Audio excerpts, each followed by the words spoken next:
New at 11, Gadsden County Commissioners are considering a big question facing lots of local governments all across Florida. If voters approve a property tax rollback, what happens next? In the first year, Gadsden County has estimated that it'll lose about $4.7 million in revenue.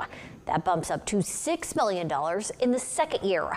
Officials say if a municipality in the county dissolves because of those property tax cuts, the county would then have to take over that area.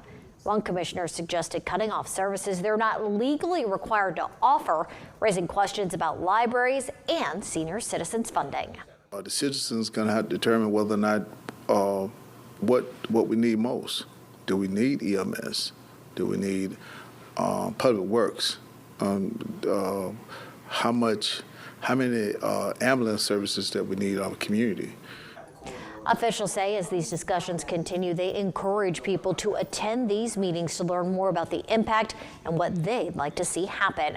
And tonight, Gadsden County Commissioners also approved thousands of dollars to finish the Emergency Operations Center and Public Safety Complex. They signed off on a $750,000 in state money towards that project. A total of $18 million will go towards upgrades at the campus, which would house law enforcement and emergency operations when needed. The county administrator says the new facility could be ready by next October.